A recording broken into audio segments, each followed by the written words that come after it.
네, 여러분 안녕하세요. 만나서 반갑습니다. 저는 수능국어 영역을 가르치는 최대혁이라고 합니다. 2027학년도 시행 6월 모의평가. 우선 모의평가 치시느라 굉장히 고생하셨다는 말씀 좀 드리고요.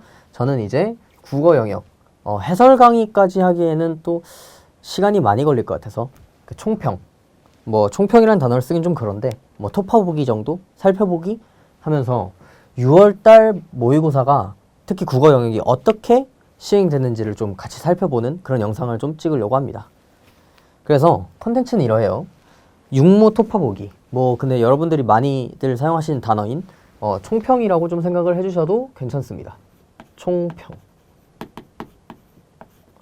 그래서 사실 육모 총평 같은 걸 좀 해드리고 그 다음에 사실 좀 졸라 위험합니다. 많이 위험해요.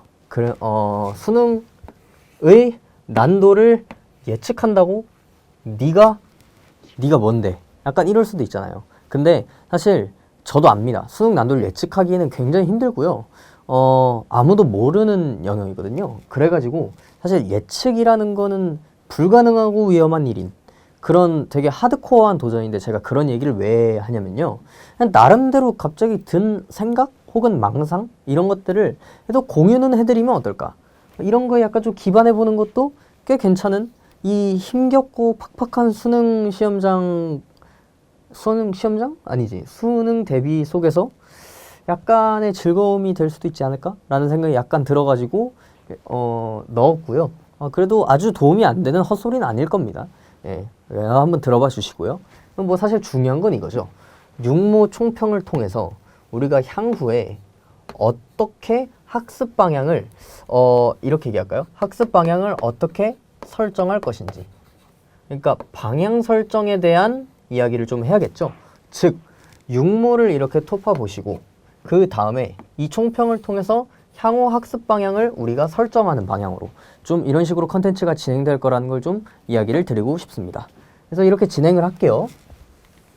그래서 일단 독서부터 좀 살펴보도록 하겠습니다. 근데 독서로는 뺐어요. 딱히 할 얘기가 없기도 하고 좀 세트 중에서 제일 쉬웠으니까. 일단 주제 통합부터 좀 보면요. 가나에 대충 눈으로 살펴보면 이제 인문학 얘기긴 합니다. 그래서 인문 얘기네? 하고 이렇게 시작을 했는데 어쨌든 간에 수특 38페이지를 연계했잖아요. 그래서 수특 38페이지의 제목이 뭐냐면 차별을 극복하기 위한 형평운동입니다. 그래서 이거는 약간 인문인 것 같긴 한데 사회학 얘기 같기도 하고 형평운동 관련된 거면 형평운동에 관련된 법 어쩐 얘기도 좀 나올 수도 있지 않을까? 하면서 실제 지문을 읽어보면 약간 법 성향에 관련된 얘기를 조금은 하는 부분이 약간 있어요. 그래가지고 법률이 어쩌고 이런 얘기가 잠깐 나오거든요. 그래가지고 약간 법학의 느낌도 조금 있는 것 같은데 그래서 약간 인문 플러스 법학 약간 이런 느낌?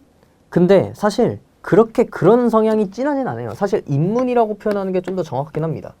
인문사회?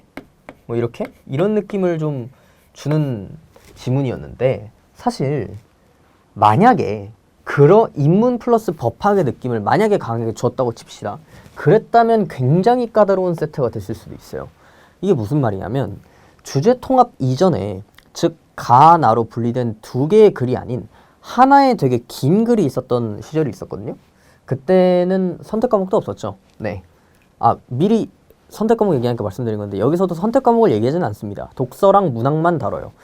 선택도 엄매도 그렇고 화작도 그렇고 그렇게 딱히 할 말이 있지는 않습니다. 그래가지고 공통만 좀 다루면서 향후 학습 전략에 대해서 좀 이야기를 좀 드릴게요. 어쨌든 그 당시 융합형 지문에서는 인문, 법학, 인문, 사회, 법, 경제 이런 것도 참 많이 냈거든요. 혹은 이런 것도 있어요. 경제 플러스 기술, 경제 플러스 과학 이런 것도 있었거든요. 진짜 말 그대로 융합이었어요. 그냥 이것저것 그냥 다 섞은 거야. 근데 만약에 진짜로 인문 플러스 법학 같은 느낌을 주게 되면요. 까다로운 세트가 될 수 있다라는 말은 제가 왜 적었냐면 진짜 수능 때 낼 수도 있을까 봐 그래요. 이게 지금 27학년도 수능이 28학년도에서 새 교육과정으로 가기 전 마지막 수능이란 말이죠. 그래서 사실 뭔가를 하나 빅 이벤트를 만들 수도 있어요. 선이 좀 안 예쁘다. 어쨌든 빅 이벤트를 만들 수도 있단 말이죠. 근데 그 빅 이벤트를 모의평가에 하느냐? 아니에요. 수능 때 해요. 왜냐하면 이게 수능은 굉장히 낯선 공간에서 치러지잖아요. 그리고 굉장히 긴장감이 높습니다. 그래서 우리가 평소에 쉽다고 느끼는, 심지어 이 시험도 여러분 솔직히 좀 쉽다고 느끼셨잖아요. 그래가지고 좀 솔직하게, 그러니까 물론 난 쉽지 않았는데 막 이러면 할 말이 없지만 그거 왜냐하면 사람마다 느끼는 난도는 좀 다르니까요. 근데 만약에 이 시험이 쉬웠다고 하면요, 대부분의 학생들도 쉬웠을 겁니다. 왜냐하면 모의평가고 그다지 큰 긴장 속에 하지 않고 어떤 N 선생분들은 집에서 쳤을 수도 있고요. 그래가지고 사실 긴장이 그렇게 체감되진 않습니다. 근데 수능장에 가면요, 이게 망할 수도 있고요. 진짜 굉장히 낯선 공간이기 때문에 되게 막 떨리고 막 그래요. 그래가지고 평소에 그렇게 어려운 지문이 아니더라도 방구석에서 풀면 다 맞추더라도 갑자기 어려워지는 느낌, 난도가 막 높아 보이는 느낌이 좀 든단 말이죠. 근데 거기에 그거를 좀 돕는 요소가 뭐냐면 낯설음을 더하는 요소예요. 이런 식으로 낯섦을 좀 더하면 그때부터 체감 난도가 굉장히 높아지면서 정답률도 같이 떨어져요. 그런 효과가 나기 때문에 보통 6, 9월에 안 하는 짓을 수능에서 하는데, 그렇다고 해서 평가원이 교육과정에 없는 걸 가지고 와가지고 낯섦을 추가하는 게 아니에요. 그건 진짜 모르는 영역이잖아요. 그거는 배울 수가 없는 영역. 근데 왜 그런 거를 지금 수능 때 할 수 있느냐? 이미 관연도 기출에 다 있기 때문에 그래요. 관연도 기출이란 아까 말씀드렸듯이 융합 지문에서 이러한 느낌을 받는 지문을 낸 적도 있고, 사회 지문이 아닌 그 법 플러스 경제 이런 융합형 지문도 낸 적도 있고, 그런 식으로 관연도 기출에서 내가 했던 적이 있잖아. 그러니까 너희들이 기출 공부를 잘했으면 이런 것도 알아야지. 약간 이러한 약간 뭐랄까, 커버를 좀 칠 수 있는 거죠, 평가원 입장에선. 그래서 보통 이런 거를 까다로운 세트? 이런 거를 보통 어디서 낸다고요? 수능에서 낸다고요. 그래서 여러분들은 6월 모의평가에 사실 이런 게 나왔다는 것 자체는 하나의 시그널이라고 받아들이셔도 돼요. 약간 수능 때도 이런 짓을 할 수 있다. 근데 이것보다 더 까다롭게 쓸 수 있다. 더 딥하게 쓸 수 있다. 이런 생각을 좀 해주셨으면 좋겠습니다. 그러면 사회에서는 어떻게 좀 나왔었냐면 정보 비대칭과 역선택이라는 수특 114페이지를 연계해서 나왔는데요. 정보 비대칭과 역선택의 문제로 인해서 발생하는 그러한 문제에 두 견해가 나타납니다. 그 두 견해 속에서 비교 대조를 좀 묻는 게 관건이었던 지문이었어요. 근데 이게 사회에서만 일어난 지금 이런 걸 요구했냐? 그건 또 아니에요. 주제 통합에서도 나오거든요. 다시 주제 통합으로 돌아가 볼까요? 시험지 있으면 잠깐 펴주시면 좋아요. 시험지에서 되게 많은 인물들이 나오죠. 가나 세트에서 많은 인물들이 나오는데, 거기에서 막 지금 가나가 서로에게 할 수 있는 비판에 대한 이해로 가장 적절한 것은, 이런 걸 물으려면 어쨌든 어떤 주장을 했는지를 정리했었어야 되고요. 그리고 8번 문제, 이게 핵심이었는데, 8번 문제는 결국엔 여기에 지문에 나온 이 인물들에 관한 생각, 공통점과 차이점을 잘 정리해가지고 그 보기까지 더 씌워서 추가해가지고 너희들이 한번 생각해보고 답을 골라라 이랬잖아요. 그렇기 때문에 사실 주제 통합에서도 이게 쓰였어요. 그러니까 여기서도 쓰이고 여기서도 쓰인 거야. 그러니까 둘 다 쓰인 거죠. 그래서 제가 지금 여기서만 하는 얘기가 아니에요. 그리고 이미 리터러시 DNA 제 본 강의에서 다 말씀드렸듯이 뭔가 인물이 2명 내지 3명 그 이상이 나올 수도 있겠지만, 어쨌든 나오면 얘네들끼리 어디에서, 예를 들어 A라는 부분, B라는 부분, C라는 부분에서 어디서 어떻게 갖고 다른지를 이렇게 빈 공간에다가, 시험지 빈 공간, 여백 같은 경우에는 이런 여백이라든가, 여백이 조명 때문에 잘 안 보이는데 여기가 여백이거든요. 여백이라든가 아니면 진짜 시험지 맨 앞판이 진짜 깨끗하잖아요. 거기다가 막 이런 식으로 적어주시든가, 그런 태도를 조금 여러분들이 갖췄으면 좋겠다라고 진짜 귀에서 피가 나도록 잔소리를 했거든요. 그러니까 이거는 저뿐만이 아니라 모든 강사분들이 다 강조하시는 부분이고요.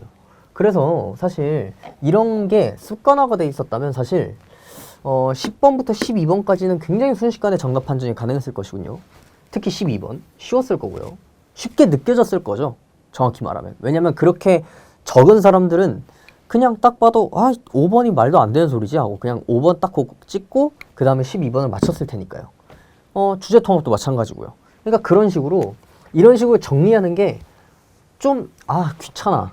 그리고 시간이 좀 더 오래 걸리는 것 같아. 라고 생각해서 안 하면요. 사실 문제 풀 때 뒤지면서 그러니까 찾으면서 드는 시간이 더 많아지게 돼요. 그럼 또 어떻게 됩니까? 마음이 급해져요. 그래가지고 정답률도 낮아질 수밖에 없죠. 그러니까 이런 식으로 조금 시간을 써서라도 꼼꼼하게 정리를 해두는 것 자체는 문제풀이에 엄청난 이점이 있으니 꼭 여러분들이 습관화를 해주셨으면 좋겠다. 그리고 습관이 들면 또 속도가 빨라져요. 그렇기 때문에 이런 것들은 반드시 비교되죠.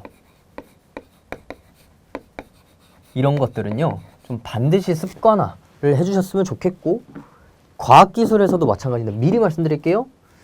수식, 과정, 그리고 표상 이런 것들, 그러니까 과정의 처리, 뭐뭐하고 뭐뭐하여 뭐뭐한 뒤, 그러니까 뭐뭐하고 뭐뭐하여 뭐뭐한 뒤 최종 결론 땅땅땅땅 이렇게 나오는 거, 그런 과정의 처리, 그리고 수식 A분의 B, A 당 B 이런 거, A 빼기 B 이런 거, 거기에다가 표상의 확보, 예를 들어 그냥 대충 이렇게 쓸게요. 약간 이렇게 내 머릿속에 뭔가가 떠오른 거를 머릿속으로 생각해도 좋지만 가능한 여백에다가 조금 이렇게 그려보면서 좀 판단을 해보시는 것.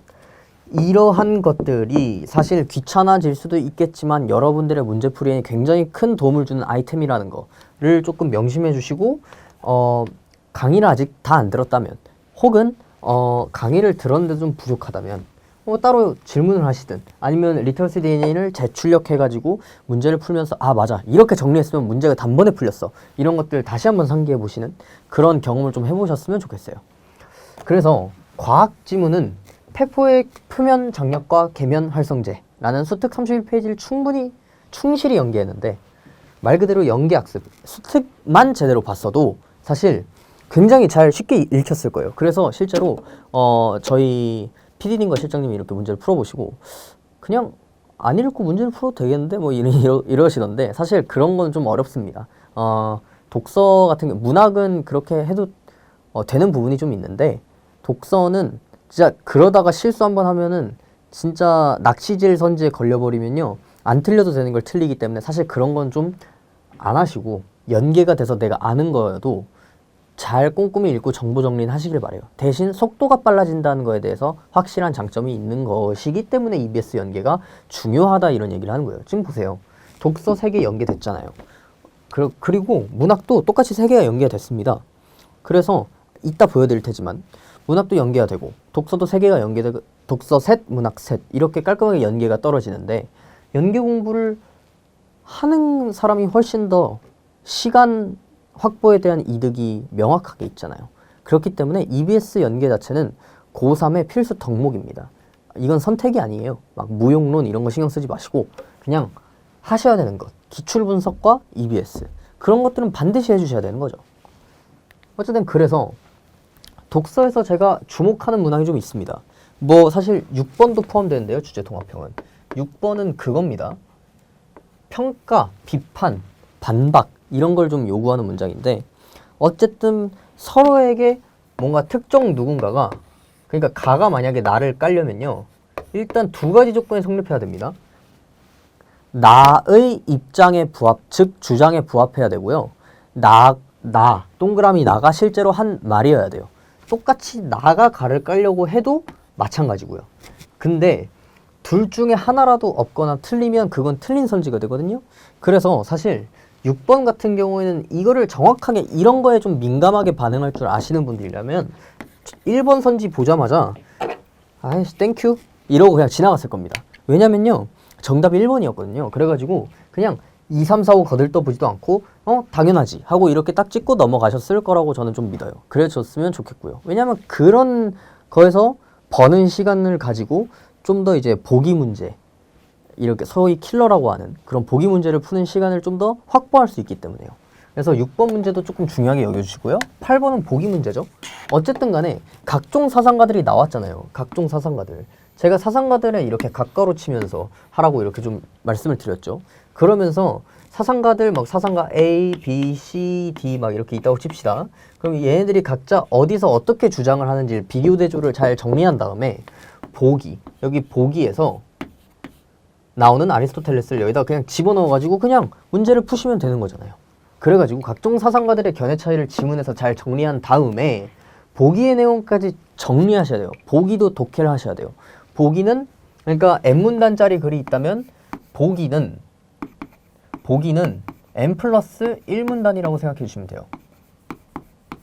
그래가지고 약간 그냥 한 문단이 더 추가됐다라고 생각해 주시고 그냥 내용을 잘 정리해서 각각 얘네들끼리 거기다 보기의 내용까지 얹어서 비교 대조해서 답을 소거하는 게 관건이에요. 그래서 사실 심지어 정답 배치가 5번이었거든요. 정답이 5번이었거든요. 그게 뭘 시사하는 걸까요? 그냥 사실 1번에다 놔도 되는데 5번에 놨다는 것도 어쨌든 네가 소거가 빠르게 잘 되려면 네가 이렇게 비교 대조에 관련된 정보 정리를 잘 하셨어야지 독자야. 이런 얘기를 조금 이런 걸 좀 요구하고 싶은 거였거든요. 그래가지고 정답 선지가 5번에 있었던 게 아닐까라고 생각을 합니다. 그래서 사실 6번에서는 평가에 대한 적절성과 정합성을 좀 판단해 주시는 연습을 좀 해주시고요.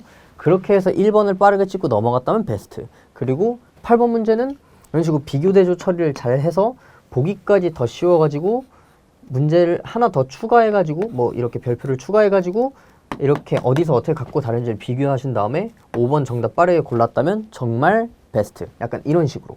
그래가지고 저는 8번, 6번, 8번 이렇게 주제 통합에서는 좀 주목하고 싶고요. 13번, 사회 13번도 똑같아요. 사실상 그냥 지문 흐름 장악. 그러니까 아까 뭐였죠? 그냥 비교 대조하는 거. 이거 똑같다니까요, 이거 지금.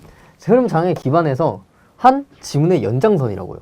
보기는 지문의 연장선이라고요. 그래가지고 보기를 독해해서 해석을 하셨어야 돼요. 이거는 약간 무슨 차이점이 있냐면 여기에서는 보기를 독해가지고 그 추가 인물에 대한 비교 대조를 하나 더 작성하는 것이었고 이거는 일상생활 보통 법이라든지 뭐 사회제재 같은 경우는 일상적인 소재를 가지고 와가지고 약간 실제 사례를 들어서 실제 사례나 어떠한 가정을 들어가지고 예시를 준 다음에 그 예시를 해석하라고 보통 묻거든요. 그래서 그런 것들을 좀 해석을 해주셨어야 돼요. 해석을 한 다음에 그랬다면 선지소거는 좀 쉬웠을 겁니다. 똑같이 이것도 정답이 5번이었거든요. 그러니까 너 비교대조 잘했니? 두 견해 간의 비교대조 잘했어? 그걸 사례에다가 적용시켜봤어? 그러니까 사례에다가 적용시켜봤어? 그래가지고 너 완벽하게 이거 이해했니? 그러면 1, 2, 3, 4 깔끔하게 지워져서 정답 5번 이렇게 딱 하는 거. 그러니까 8번과 13번은요 굉장히 비슷한 형태였어요. 그렇기 때문에 좀 이런 것들을 만약에 여러분들이 못 푸신다면 비교대조 같은 거를 꼭 습관화 하셔가지고 여러분들이 정보를 정리하신 다음에 직접 보기를 독해해서 그 다음에 문제를 이렇게 풀어보는 그런 연습이 충분히 되셔야 된다는 거죠. 과학은 15와 16번인데 사실 과학에서는 그렇게 드릴 말씀이 없습니다. 왜냐면요 15번은 그 밑줄 기억이거든요. 밑줄 기억에 대해 이해한 내용. 그러니까 이거는 기억에 대해서 제대로 여러분들이 정보 정리를 잘 하셨다면 그냥 공짜. 16번도 수식 정리 잘했다면 표상 확보 잘했다면 공짜. 근데 그러니까 지문 전반에서 수식 정리하라고 제발 수식 정리 좀 해줘. 제발 과정처리 좀 해줘. 이거 좀 생각해줘. 이렇게 얘기를 하고 있는데 옛날 평가원 지문하고 달라요. 요새는 좀 정보를 우겨넣는 경향이 강해요. 특정 문단에. 그러니까 여기 다른 문단에 비해서 지금 요새는 특정 문단에서 막 정보를 막 우겨넣어. 막 이렇게 여기저기 이렇게 우겨넣는단 말이지. 그러면 그 정보를 발견을 해가지고요. 그 정보를 여백에다가 정리하시고 그걸 통해서 문제를 푸시면 진짜 순삭이란 말이죠. 그냥 수식 정리를 하라고 막 외쳐. 막 울부짖고 있어. 근데 그걸 다 무시하고 그냥 쭉쭉쭉쭉 이해 안 가 하고 쭉 읽어버리면요. 그냥 문제를 못 풀어요. 그렇기 때문에 사실 15번, 16번은 수식 정리가 관건이었던 문제라고 좀 볼 수 있겠습니다. 그래서 사실 독서 세계는 그냥 제가 지금 그렇게 떠들어대는 그냥 지문에 떠는 여백에다가 뭔가를 좀 남기자, 정보를 남기자 이런 것만 했었으면 사실 잘 뚫렸습니다. 그럼 문학을 좀 볼까요? 문학은요 좀 특이했습니다.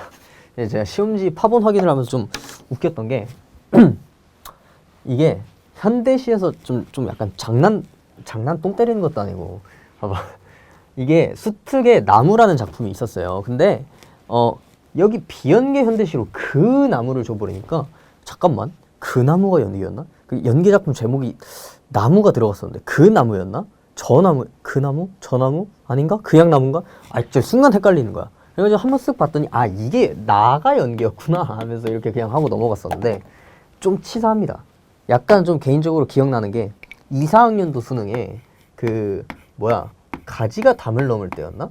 뭐 그게 연계였던 걸로 제가 기억을 하는데 그때 가번 지문에 문이라는 제목의 시가 있었어요. 근데 그 당시에 수능 완성에 2024학년도 수능 완성에 문이라는 제목의 또 다른 시가 있었거든요. 그러니까 제목이 같은데 내용이 다른 그런 지문이 있었는데 작가 이름을 주잖아요. 근데 우리가 보통 일단 여러분들은 뭐 하시는 분들도 계시겠지만 저는 연계 작품 공부할 때 제목은 기억은 하는데 작가의 그러니까 화자래 작가의 이름을 기억을 잘 못한단 말이죠. 그래서 이거 연계인 것 같은데 하고 봤더니 아니야 내용이 전혀 다른 거야. 그래서 많이 당황했거든요.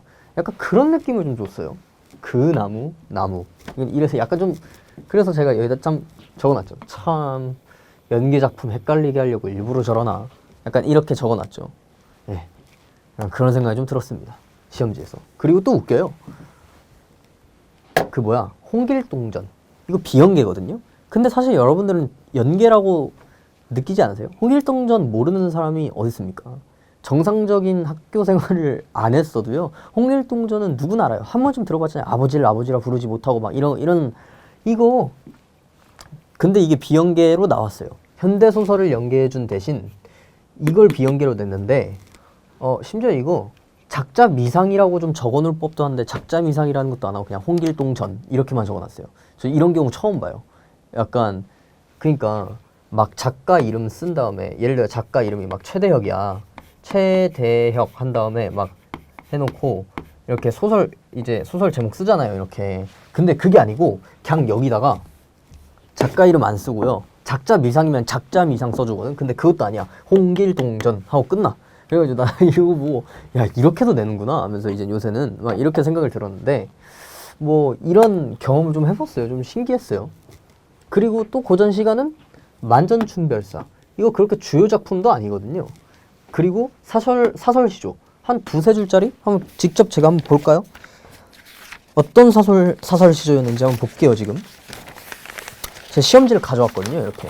한번 볼게요. 만전춘별사, 즉 작자 미상의 만전춘별사. 물론 수특이 있었으나 그렇게 중요하다고 여겨진 작품은 아니었는데 나왔고. 그리고 뭐 해봤자 나는 3줄이고요. 다는 5줄입니다. 근데 사설시조라고 쓰지도 않고 그냥 작가의 이름만 있어요. 김수장, 이정보 이렇게. 참 신기해. 그래가지고 약간 좀 약간 생김새로 낯설음을 좀 주려고 하는 건가? 그러니까 독서에서 낯설음을 좀 유발하는 것 같은데 문학에서도 좀 낯설음을 유발하는 것 같아. 그러니까 이번에는 좀 뭐 이런저런 얘기는 안 할게요. 근데 대신 무슨 생각이 들었냐면 어쨌든 나룻배 얘기는 수능 특강을 충실히 반영했기 때문에 연계 잘 이제 공부를 하셔야 돼요. 물론 최근 역사에 모의평가에서 현대소설을 연계하는 경우는 좀 봤는데 수능에서는 아직까지 단 한 번도 현대소설을 연계한 적이 없습니다. 그래가지고 결국 일부 학생들이 이렇게 생각할 거예요. 어차피 현대소설 수능에서는 단 한 번도 나온 적 없으니 모의평가에서 낚시질 하다가 그냥 또 안 낼 거잖아. 비연계 낼 거잖아. 난 안 본다. 이렇게 생각하지 마시고 그래도 대충 수능 특강에 지금 수록되어 있는 대목이라도 좀 살펴보시는 게 그래도 연계를 대비한 학생이라면 응당해야 되는 것이지 않나 라고 저는 좀 생각을 하고요. 뭐 그 나무 그리고 노인과 꽃. 사실 노인과 꽃은 수필인데요.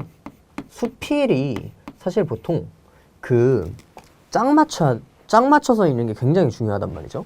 그러니까 대비 관계냐, 이것과 이것이 대비 관계인지 아니면 이것과 이것이 유사 관계인지 이런 것들을 잘 따라가면서 읽었어야 되는데 뭐 그 정도 무게를 주는 수필도 아니었어요.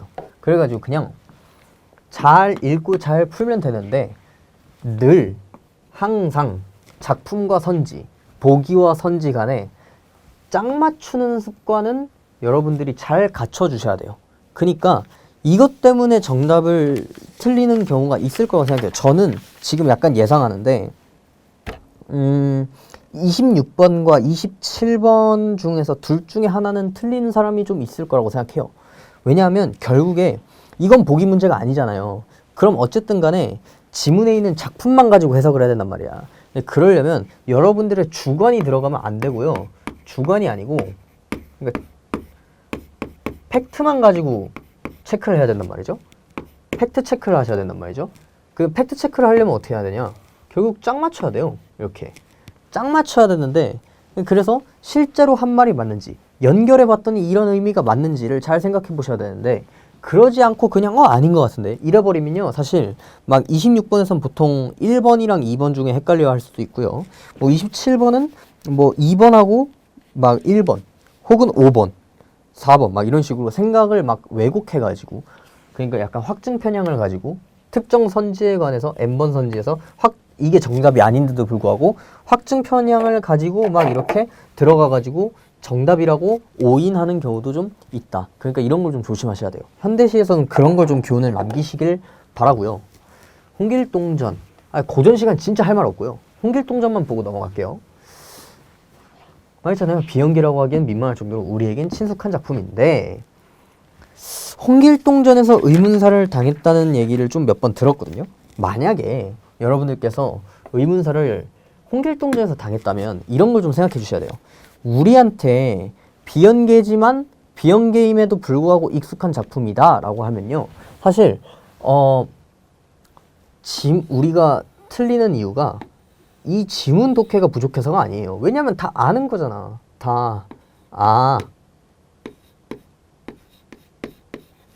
내용 족밥 이렇게 생각하면서 막 휘리릭 읽고 끝나잖아요. 근데 그게 아니라니까요. 왜냐하면 여기에서 의문사를 당한다는 것 자체는 우리가 세부 정보, 그러니까 세부 정보가 있는데 그 세부 정보를 아주 집요하게 파고들어서 물어봅니다.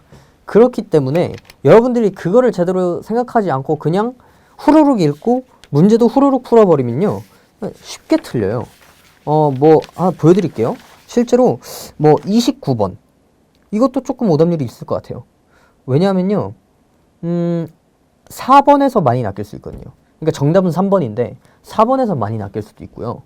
31번은 또 정답이 5번인데 그러니까 1, 2, 3, 4 하고 5번에서 정답을 고르고 지나갔으면 잘했는데 만약에 그게 아니고 이것까지 가가지고 다시 올라가게 된다면요.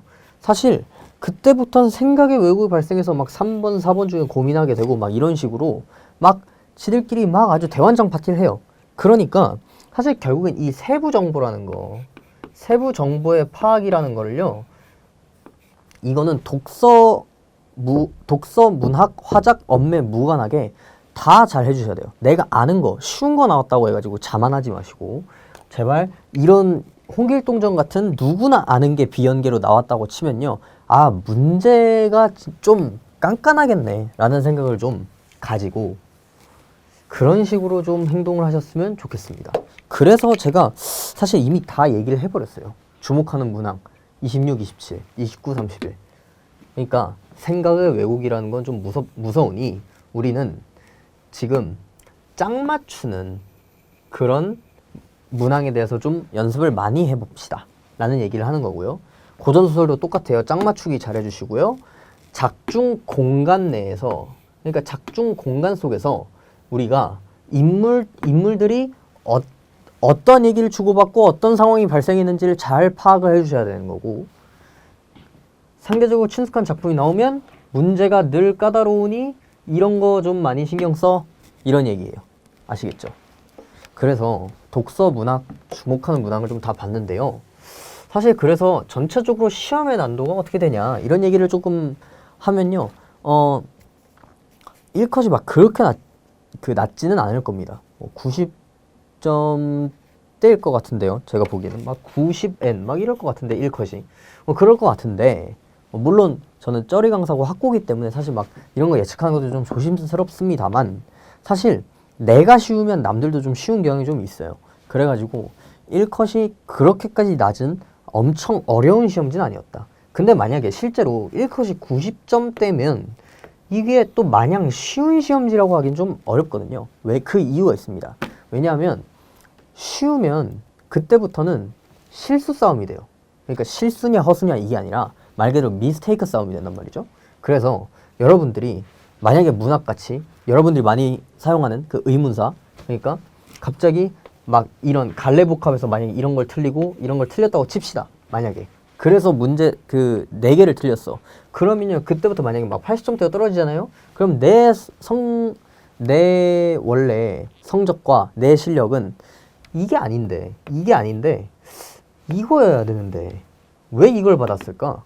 이렇게 생각하면서 내가 사설 문제 같은 것들을 좀 많이 안 풀어서 뭐 그런가 보다가 아니라 진짜 이런 사소한 거 막 문제가 까다롭게 출제되는데 그런 건 보통 이런 식으로 세부 정보를 묻는 것, 그리고 선지와 짝을 제대로 맞췄는지를 묻는 것, 그리고 독서에서는 비교 대조 잘하고 정보 정리 잘하고 과정 처리 잘하고 이런 아주 기본적인 것들을 통해서 정답을 판정하는 그런 능력들이 좀 떨어지는 거란 말이죠.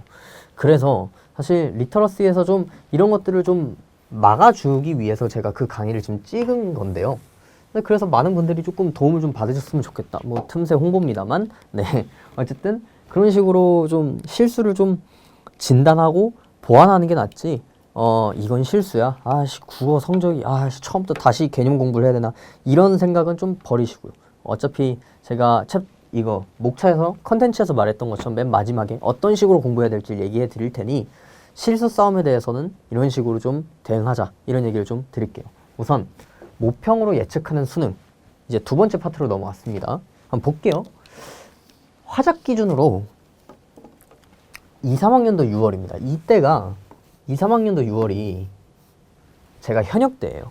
제가 현역 때가 23학년도 수능이었습니다. 그 전이 2022학년도죠. 즉 선택 과목 체제가 처음으로 도입했던 때가 2022학년도 수능 때 체제였는데 그 한 해가 지나고 나서 봤던 6월이었습니다. 1컷이 87이었어요. 와, 존나 어려웠죠. 저 때 나온 지문이 일단은 가장 기억나는 거 2개만 딱 꼽자면 비타민 K랑 이중차분법이었어요. 어렵지. 왜냐면요 그때는 원사이드하게 독서의 시대였기 때문에, 비문학의 시대였기 때문에 진짜 비문학에 몰빵 쳐서 어려운 거 다 냈어요. 근데 그 당시의 정답률을 봐도 2023학년도 6월, 2023학년도 9월 둘 다 독서가 정말 어려웠습니다. 2, 3 수능도 그랬어요. 근데 2025학년도 6월을 볼까요? 이때는 1컷이 88이었습니다. 이때도 어려웠어요. 그 A어 지문 다들 알고 계실 텐데 그것 때문에 굉장히 많이들 학생들이 어려워했고, 폴리에틸렌 지문 가지고도 어렵다 안 어렵다 이런 얘기도 참 많이 했었던 그런 지문들이었는데, 어쨌든 홀수년도에 6평이잖아요. 그러니까 홀수년도의 6월 모의 평가가 어려우면 1컷이 90점대가 되는, 엄매는 더 높겠죠. 1컷이 90점대가 되는 그런 현상이 발생한다. 올해 홀수해니까 6월달도 봤으니 수능은, 그리고 퐁당퐁당의 기질이 강하잖아요. 2학년도 1컷 80점대, 2, 4학년도 수능 1컷 80점대, 2, 6학년도 수능 1컷 80점대. 근데 중간중간 끼는 홀수해는 계속 90점대. 그러면 설마 올해도? 그래서 제가 올해 27학년도 6월이 만약에 어려웠다면, 지금보다 훨씬 어려웠다면, 이때만큼은 아니더라도 이 정도 됐으면 솔직하게 막 자신 있게 얘기했을 것 같아요. 올해 수능의 1컷은 90점대 쪽으로 조절할 것 같다 이런 얘기를 하고 싶지만 사실 그게 평가원 측 문제를 내는 교수님들에게는 쉬운 일이 아니죠. 그 전체 집단을 가지고 교수님들이 생각하는 난도의 편차와 학생들이 느낀 난도의 편차는 굉장히 다르기 때문에 사실 그래서 이 부분은 사실 예측할 수 없어요. 그냥 느낌으로만 좀 삼고 지나가야죠. 그냥 홀수에는 항상 점수대가 막 그렇게 낮지는 않았다. 근데 모르는 일이에요. 왜냐하면 진짜 모르는 일인 게 지금 27학년도 수능이잖아요. 근데 다음에 있을 28학년도 수능은 교육과정이 또 바뀐단 말이죠. 교육과정이 이렇게 바뀌어요. 그럼 교육과정이 바뀌기 전에 무슨 지랄을 한번 하고 넘어갈 수도 있잖아요. 모르는 일이라니까? 아까 말했듯이 주제통합형에서 갑자기 뜬금없는 막 융합형 지문이 나올 수도 있고 모르는 일입니다. 그렇기 때문에 사실 이거는 이렇게 된다고 해서 수능이 90N점일 것이다. 아니요? 몰라요, 사실. 그럼 이거 왜 가져왔냐? 그냥 편하게 보시라고. 그리고 약간 중간중간 어려운 시험들이 껴있었는데 90점대 홀수에 계속 90점대가 나왔으니까 이번 수능은 좀 쉽겠군. 이런 생각을 하시는 분들이 계실 것 같아서 가져온 거예요. 그런 생각을 하지 마시라는 겁니다. 그런 생각을 안 하시고 그리고 어렵게 대비를 하셔야. 그러니까 실제로 지랄을 할 수도 있잖아요. 이런 식으로. 그리고 모르겠다니까요. 그냥 이 두 개의 데이터를 가지고 내가 어떻게 이걸 예측해. 못하지. 사실 둘 중에 하나잖아. 어렵다 쉽다. 중간이 어디 있습니까? 수험생한테. 그러니까 사실 뭐 그냥 이런 경향이 좀 나타났을 뿐이지만 일시적 현상일 수도 있잖아요. 또 교육과정이 바뀌면 그런 틀이 없어질 수도 있잖아요. 그러다 보니까 그냥 사실 결론은 뭐냐면 공부를 하실 거면 어렵게 하세요. 좀 어렵게 공부를 하시고 좀 빡세게 공부를 하셔야지 그냥 올해 수능은 쉬울 거야. 올해 9월도 쉬울 거야. 평가원이 요새는 독서를 그렇게 어렵게 안 내. 그러니까 안심하고 있자. 이런 태도를 좀 버리자는 취지에서 사실 이 챕터를 가지고 온 거예요. 이 목차를 가지고 온 거예요. 사실 버리려다가. 아시겠죠? 그래서 우리는 진짜 어떻게 대비를 해야 되냐면 6월 모의고사가 끝나고 잘 보셨든 혹은 내가 원하는 점수가 안 나오셨든 간에 어쨌든 학습을 이어가실 거잖아요. 6평을 잘 봤든 못 봤든 해가지고 게임이 끝난 것도 아니고 쉽게 이제 포기하거나 놀거나 그러시진 않을 거 아닙니까? 그렇다면 우리는 앞으로 어떻게 공부해야 되는지에 대해서 특히 6월 모의고사 이 시험지를 어떻게 활용하면 좋을지에 대한 걸 먼저 말씀을 드릴게요. 봅시다. 6월 모의고사는 당일 혹은 다음 날까지 정답과 오답의 이유만 찾고 이유만 찾고 한동안 잊어야 한다 라고 말씀드렸습니다. 즉 이거는요, 여러분들이 만약에 몇 개를 틀리든 몇 개를 맞았든 간에 그런 건 상관없고요. 그냥 이 시험지 하나만 딱 놔두고 몇 개를 틀렸으면 그냥 틀린 거에 대해서 직접 여기에서 미리 하나 더 말씀드릴게요. 즉 해설 강의나 그냥 뭐 특정 사설 컨텐츠에서 뭐 예를 들어 막 이런 거 있잖아요. 뭐 이런 업체들에서 주는 그런 분석서를 그냥 보지도 않고 있다가 읽지 마시고 이건 좀 지울게요 좀. 네. 어쨌든 그런 것만 보고 여러분들이 이랬구나, 이런 의미를 갖고 있는 문장이었구나 하고 치우지 마시고 보세요. 그런 거에 의존하는 게 아니라 본인 스스로가 정답과 오답의 근거를 찾아내세요. 왜 이게 내가 그 당시에 왜 이런 생각을 해서 이 정답을 골랐지? 근데 어쨌든 그게 틀렸다면 왜 그렇다면 정답은 뭐길래 내가 발견을 못했지 시험장에서? 그럼 내가 부족한 게 뭘까? 이런 것들을 스스로 생각을 하시는 게 사실 그게 기출 분석의 본질이기도 함과 동시에 6월 모의평가, 9월 모의평가를 대하는 자세이기도 해요. 그래가지고 즉 의존하지 말고 해설 강의, 분석서에 의존하지 말고 스스로 정답과 오답의 근거를 찾는 그 과정 속에서 여러분들의 사고가 재정비되고 여러분들이 그동안 잘못 공부해왔던 것들이 스스로 좀 고쳐지는 그런 것들이 좀 일어난단 말입니다. 그래가지고 그냥 6월 모의고사는 오늘 치셨으면 지금은 오늘이 촬영 날이니까 여러분들이 오늘 이거를 오답을 분석하실 힘이 있다면 오늘 하시고, 그걸 못하겠다 그러면 다음 날에 하세요. 다음 날에 그냥 딱 이제 시험지를 이렇게 펼치시고, 이제 평가원에서 정답지를 제공해 주잖아요. 정답지를 제공해 주는 걸 가지고 답을 고르고, 내가 만약에 틀린 답을 골랐다면 그 부분에다가 왜 어떤 부분이기 때문에 이게 부적절해서 틀렸는지, 왜 이건 사실 적절한 선지였는지, 이런 것들을 여러분들이 스스로 판단하시는 게 가장 현명한 학습 방법이라고 생각합니다. 즉 그래서 당일 혹은 다음 날까지 그냥 그 정오답의 근거만 제대로 찾은 다음에, 왜 한동안 이제라 하냐면요, 어차피 9월 모의고사 치잖아요.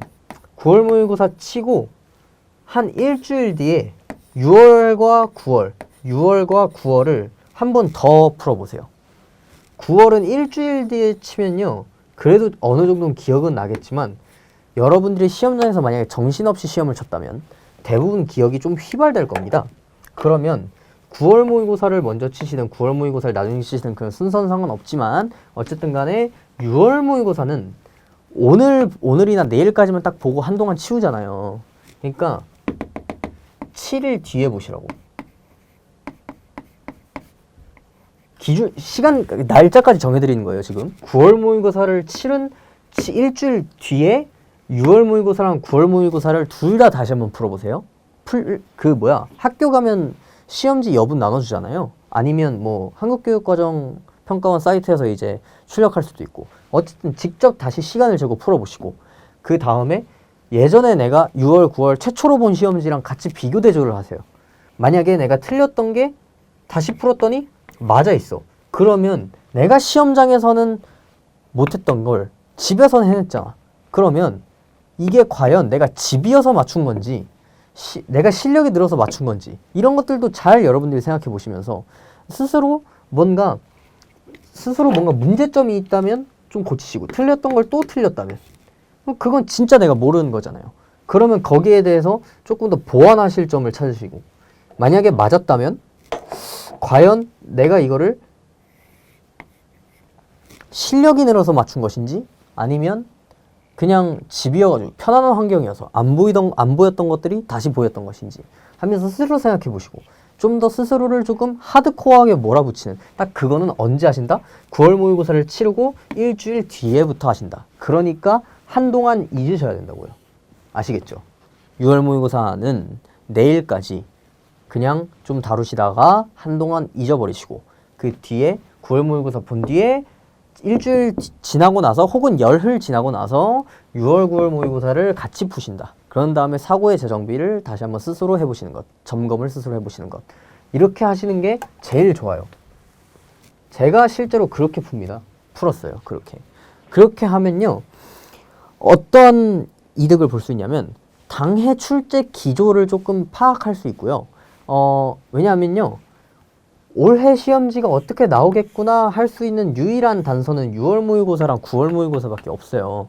그렇기 때문에 사실 출제 기조를 파악을 언제 해야 되냐면 사실 수능이 거의 코앞에 다가왔을 시점부터 해야 된단 말이죠. 근데 이미 그 모든 자료가 다 나오려면 어쨌든 9월 모의고사까지는 쳐야 되잖아요. 그러면 그때 지나고 나서 문제를 풀었을 때, 대충 평가원이 이런 것들을 냈을 때 학생들의 오답률이 좀 높네? 그러면 이거 가지고 평가원이 문제를 수능 때 응용해서 또 낼 것 같은데? 이런 생각도 좀 해주시고, 뭐 그런 식으로 해가지고 한동안 잊었다가 다시 풀었을 땐 그런 생각도 좀 하시면서 좀 안 해봤던 생각들도 해보셔야 된다는 거예요. 그게 당해 6월, 9월 모의평가로 이루어지셔야 된다는 거죠. 아시겠죠? 자, 두 번째는 본인이 고른 선택 과목은 최대한 그대로 유지하는 것이 좋다. 특히 제가 한번 강조해 드렸는데, 화작에서 엄매로 가는 그런 거는 제가 뭐라 그랬죠? 쇼츠에도 올라와 있는데, 이거는 이거 아니야. 그러시면 안 돼. 갑자기 탐구 하나를 더 끼겠다고? 엄매의 공부량이 얼마나 많은데요? 이거 탐구 하나 더 끼는 거랑 똑같아. 근데 엄매를 원래 하고 있는 학생이라면, 그러니까 만약에 엄매를 만약에 하고 있는 학생이라면 6월 말까지 일단 공부해 보되 정엄매가 아닌 것 같다. 그럼 그때 화작으로 트시면 돼요. 왜냐면 화작은 개념량이 적고요. 대신 여러분들이 양치기를 할 수 있기 때문에 사실 화작에서 엄매로 갈 수 있는 건 절대 없는 일이지만 엄매에서 화작으로 갈 거면 그래도 6월 말까지는 결정을 좀 맞춰야 된다라고 조금 말씀을 드릴게요. 솔직히 이거는 그렇게 큰 문제가 아니죠. 여러분들이 스스로 잘 판단하시길 바랍니다. 애초에 이렇게 가는 사람은 없습니다. 예, 저 없을 거라 믿어요. 네. 자, 그리고 이게 하반기 되는 순간 참 많이들 궁금해합니다. 기출과 사설 뭘 풀어야 됩니까 도대체 이젠? 이런 걸 참 많이들 질문을 하시거든요. 사설 컨텐츠라 하면은 뭐 N제, 그러니까 막 주간지, 월간지, 아니면 실전 모의고사 이런 거. 저는요 병행해야 된다고 보거든요. 근데 기출도요 사실 이미 기초적인, 그러니까 여러분들의 생각의 틀을 만들기 위한 기출들은 이미 여러분들이 상반기에 다 끝내셨어야 된다고 생각해요. 그리고 지금 봐야 되는 기출은 크게 두 가지 부류인데요. 3개년 평가원 기출과요. 그러니까 2, 4학년도부터 2, 6학년도까지의 평가원 기출과 관연도 중에서 고난도로 평가받는 독서나 문학 있죠. 그런 것들을 좀 골라서 봐주시면 돼요. 그러면서 사설 컨텐츠를 풀 때 사설 컨텐츠들도 이런 거 언급해 주거든요. 어떠어떠한 기출을 참조해서 문제를 만들었다. 이렇게 이야기를 하거든요. 그러면 그 사설 컨텐츠가 참조한 그 참조 기출을 가서 여러분들이 다시 한번 그 기출을 보시는 겁니다. 그러면서 이러한 생각과 동작이 요구됐는데 그거를 사설 컨텐츠가 그대로 베꼈구나 라고 생각을 하시면서 우리는 이거 이 세 가지를 사설 컨텐츠를 풀면서 같이 보시는 겁니다. 이렇게 하셔야 돼요. 그래가지고 사실 사설과 기출 둘 중에 뭘 분석해야 되나요? 라는 질문도 같이 대답을 할 수 있는데 일단은 사설은 분석 대상이 아닙니다. 사설은 분석 대상이 아니에요. 사설은 풀고 치우는 거고 본인의 실력과 위치를 점검하는 것 뿐이지. 그리고 시간은 80분이 주어지잖아요. 국어에서는. 시간 운용에 관련된 연습을 하는 것이지 분석의 대상이 아니라니까요. 아까 말씀드렸죠. 사설이 문제를 만들 때 참조한 기출이 있을 것이라고. 그 참조한 기출을 가가지고 다시 문제를 풀 때 이러한 생각과 동작이 그대로 요구되는구나 이런 것들을 체크하는 용도지 사설은 분석하는 용도가 아니에요. 오히려 차라리 분석을 하고 싶으시면 예를 하세요. 예를 분석을 하시고요. 예를 분석을 하세요. 문제가 어려울 때는 이러한 경향이 강하다. 이런 것들을 좀 분석을 하시고 그리고 참조된 기출을 분석을 하시고 그리고 3개년 기출은 필수로 푸셔야 되고 왜냐하면요. 그 최근 기조가 반영된 기출은 지금 3개년이 전부예요. 그렇기 때문에 사실 이거 즉 사실 다 뭐죠? 사실 다 기출이에요. 그냥. 그러니까 분석의 대상은요. 기출이고요. 사설은 실력 점검의 용도입니다. 시간 운용 연습의 문제입니다. 그렇기 때문에 사설도 당연히 풀어야 되고 기출도 당연히 풀어야 되는 건 맞지만 둘 중 하나만 할래요? 이런 것도 조금 지양하셔야 되고요. 혹은 하나만 드립다 할래요? 사설 드립다 풀래요? 이런 것도 굉장히 좋지 않은 습관이에요. 자칫 잘못하면 하반기에 여러분들이 그동안 쌓아왔던 독해의 틀과 행동 강령이 전부 무너지는 그런 악영향을 끼칠 수가 있습니다. 그렇기 때문에 항상 사설을 푸실 땐 내 옆 반대쪽에는 항상 기출이 같이 다녀야 돼요. 그래가지고 여러분들이 기출과 사설을 적절히 병행을 하셔야 이제 사설로 시간 운용에 대한 연습도 하시고 기출로 기출에 관련 그 평가원의 사고에 대한 감각도 계속 기르시고 그렇게 왔다리 갔다리 하시면서 여러분들만의 페이스를 찾아가지고 수능 때 가장 커리어 하이를 찍는 그런 게 가장 목표가 돼야 되지 않을까라고 생각을 합니다. 그래서 사실 향후 학습 방향에 대해서 세 가지를 좀 알려드렸는데 가장 중요해요. 이게 사실 올해 육모가 어떻게 나왔고 저렇게 나왔고 이것도 중요하지만 여러분들이 기출과 사설을 어떻게 대해야 하는가에 대한 명확하게 그 명확한 선을 좀 설정을 해주세요 라고 한다면 저는 이렇게 얘기할 거예요. 최근 3기년 기출 독서문학 몽땅 보시고 고난도 기출 보시고 그리고 사설 문제 풀었을 때 사설 문제에서 참조한 그 기출 그거를 보시고 만약에 내가 몸이 근질근질해서 분석을 해야겠다 하면 고난도 혹은 참조 기출 이런 거 두 개만 좀 분석을 하시고 아시겠죠? 그렇게 해가지고 기출과 사설을 적절히 활용을 하셔라 라는 이야기를 좀 드리고 싶습니다. 이제 다 끝났어요. 짧게 한다고 얘기를 해놓고 저는 늘상 말이 많은 사람이라 짧게 못하게 됐지만 많이 얻어가신 게 좀 있을 거라고 생각하고 많은 걸 좀 얻어가셨으면 좋겠어요. 마지막 멘트 하나 하고 끝내도록 하겠습니다. 6월 모의고사가 끝났습니다. 6월 모의고사를 치른 기점을 상반기라고 놔두고요. 9월 모의고사가 치러지는 시점부터 수능까지를 저는 하반기로 놓겠습니다. 그러면 이젠 상반기가 마무리가 됐죠. 그리고 실전이라는 게 드디어 실전 모의고사 실전에 강한 어쩌고 막 이런 컨텐츠를 참 많이 나오는 시기죠. 이제 실전의 하반기, 즉 상반기가 마무리됐으니 우리는 지금 같이 공부하시는 우리는 상반기가 마무리됐으니 내가 그동안 공부했던 걸 재정비하고 이제 실전에 들어가는 그런 훈련을 좀 하자. 이런 의미에서 상반기의 마무리 그리고 재정비와 실전의 하반기라고 좀 이야기를 좀 적어놨습니다. 그 부분에 있어서 솔직히 LNA, 즉 리터러시 DNA 있잖아요. 이거 제가 OT에서 언제든 들어도 도움이 되는 강의라고 말씀드렸잖아요. 만약에 여러분들이 재정비하면서 혹은 실전 모의고사를 풀다가 갑자기 감각이 줄어들어 감각이 좀 떨어진다고 합시다. 언어 영역이기 때문에 언제든 감각이 떨어질 수 있어요. 그렇기 때문에 그런 느낌이 들 때 여기로 와서 간단한 기초만 점검하고 가셔도 충분합니다.